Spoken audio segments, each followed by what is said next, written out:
আসসালামু আলাইকুম ওরহমতুল্লাহ। 5 মিনিটস টকে আপনাদের সবাইকে স্বাগতম।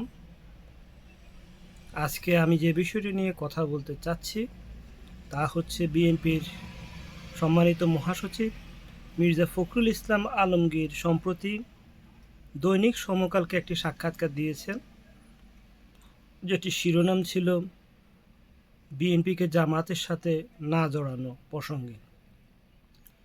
মির্জা ফখরুল ইসলাম আলমগীর বাংলাদেশের একটি প্রধানতম রাজনৈতিক দলের মহাসচিব। ওনার প্রতিটি কথার মূল্য রয়েছে এবং ওনার প্রতিটি কথা শুধু মির্জা ফখরুলের কথা নয়, এটা জাতীয়তাবাদী দল বিএনপিরও কথা। ওনার ভিডিওটি ভালোভাবে যদি প্রথম থেকে শেষ পর্যন্ত আপনারা কেউ দেখে থাকেন, অবশ্যই দেখেছেন, তাহলে বুঝবেন যে অন্তর্বর্তীকালীন সরকারের প্রতি মির্জা ফখরুল তথা বিএনপির অনেকটা যেন আক্রোশ বা ক্রোধের জন্ম নিয়েছে। মির্জা ফখরুলের প্রতিটি কথাকে যদি পয়েন্ট হিসেবে ধরে আলোচনা করতে যাই, তাহলে 5 মিনিটস টক 5 মিনিটে কমপ্লিট করা সম্ভব হবে না। আমি শুধুমাত্র 2টি পয়েন্ট নিয়ে কথা বলবো। উনি ওনার আলোচনার শুরুতেই বলেছেন এই সরকার সংবিধান পরিবর্তন করতে চায়। উনি প্রশ্ন তুলেছেন, what is your authority to change the constitution. খুবই সুন্দর কথা। মির্জা ফখরুল এই অন্তর্বর্তীকালীন সরকারের সংবিধান পরিবর্তনের অধিকার নিয়ে কথা বলেছেন। আমি ভাই আইনের ছাত্র নই, আইন বিষয়ে আমার পড়াশোনা খুবই নগণ্য, তবে আমি দুটো প্রশ্ন করতে চাই।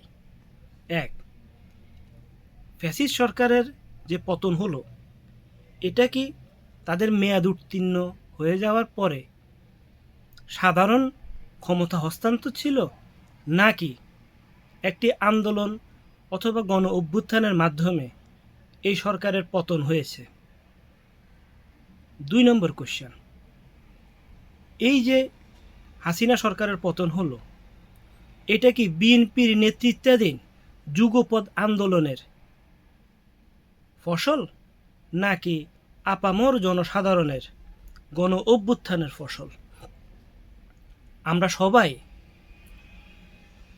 কোন অর্থে বলি তা আমরা বুঝতে পারি না, কিন্তু আমরা সবাই বলি যে এটা বাংলাদেশের জন্য দ্বিতীয় স্বাধীনতা।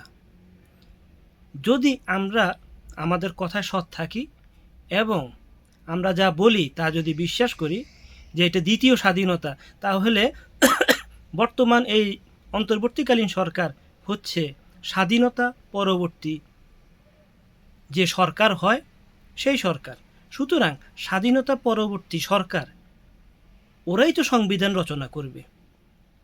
বর্তমানে যে সংবিধান রয়েছে তার উপর বিগত সরকারের যে অস্ত্রোপচার হয়েছে বিভিন্ন পর্যায়ে বিভিন্ন সময়ে, এই সংবিধান তো আর আমাদের সংবিধান নয়।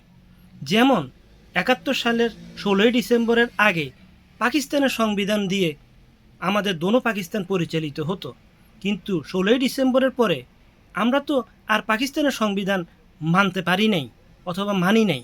আমরা আমাদের নতুন সংবিধান রচনা করেছি। সুতরাং মির্জা ফখরুল ইসলাম আলমগীরের কাছে আমার প্রশ্ন, জনাব, আপনি জানতে চেয়েছেন হোয়াট ইজ ইউর অথরিটি।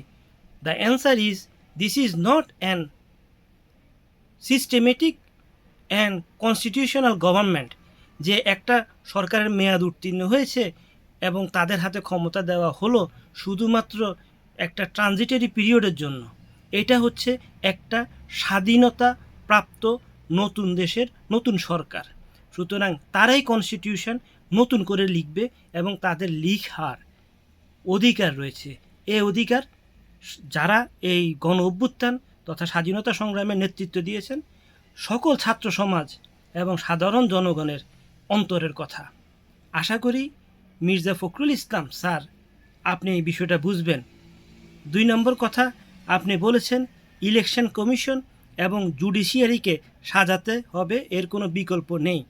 আমি পরবর্তী এপিসোডে এ নিয়ে আলোচনা করব এবং ওনার ভিডিওর বিশদ আলোচনা রাখার দাবি বিশদ আলোচনার প্রয়োজন রয়েছে।